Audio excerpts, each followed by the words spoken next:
Then I saw it with my own eyes. 3 black galaxies long zoom past. I tell the voice, hey, he has come. He is here. Then I saw it. Boss Bradley, line supervisor, line manager. Hey,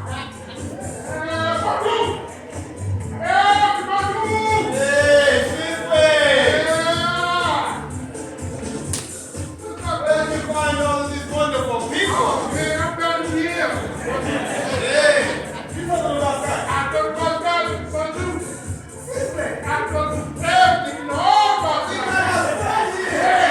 Hey! Sizwe, we got a friend here! Yeah, me. Did you tell them about that? They never had their mind before. That's it, Robert. Smile, Robert. Smile, Robert. Hold it. Hold it.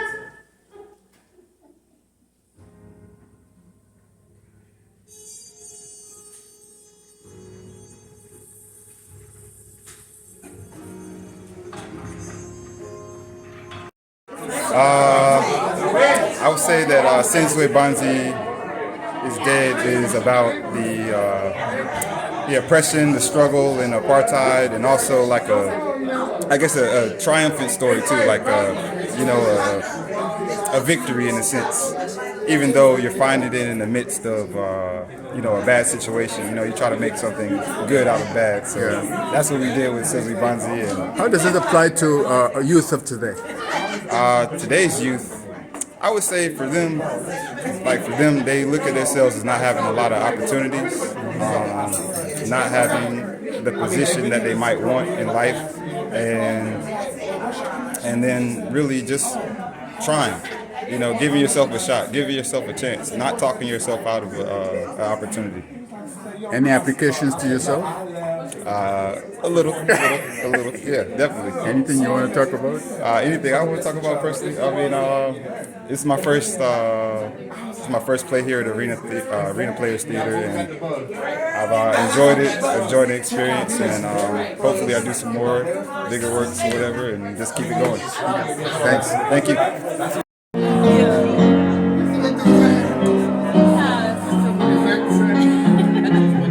I'm gonna take that as a compliment. It's so fun to see you. You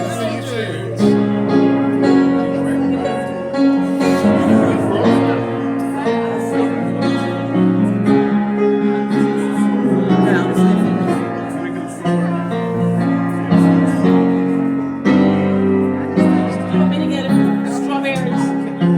Oh, I thought you were asking if I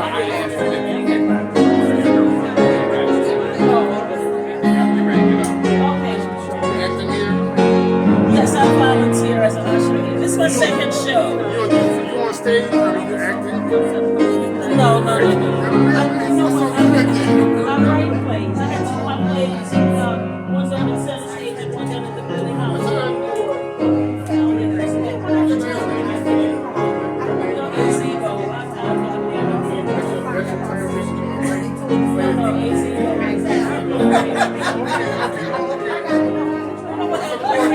I was teaching at Baltimore City Public Schools. I came out in 2018, and I just had the time to write, and God blessed me so.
what I did for this, since I knew it was a South African play, everything that I played is originated in South Africa. Right.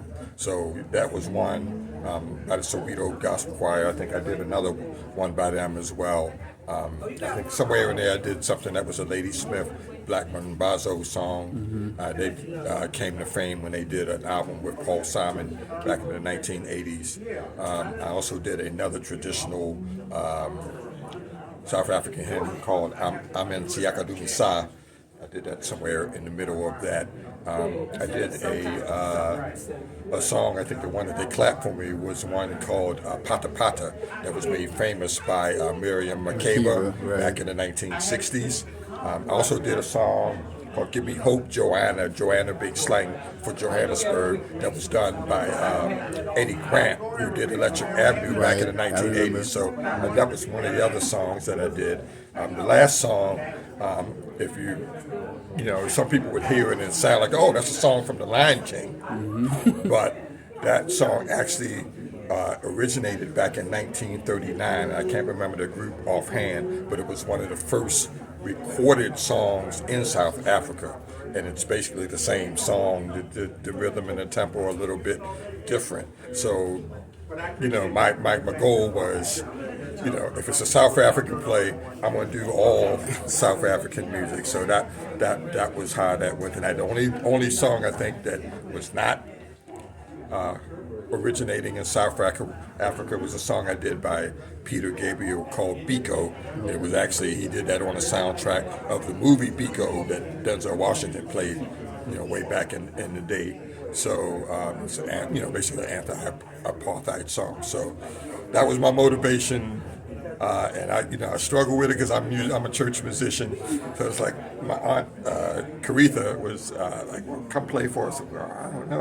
I mostly just play gospel music, but I said, you know what, I'm going to play something that has some significance to the play. That is being presented. So, well, tell us who you are, name and association. Okay, my name is Keith Keel. Lifelong Baltimorean. As I said, our Caritha is my aunt. I've been a musician for years, sort of self-taught, playing my grandmother's piano way back in the day. I've been minister of music at my home church, St. Philip's Lutheran on the east side, for several years. I played a little bit here and there at some other churches. In my full-time life, I am working chemical and metallurgical research. So I'm a scientist by trade, and the music part of it is my passion. So I do that when I can. I can tell the passion. Yeah, so I do that when I can. So I came in.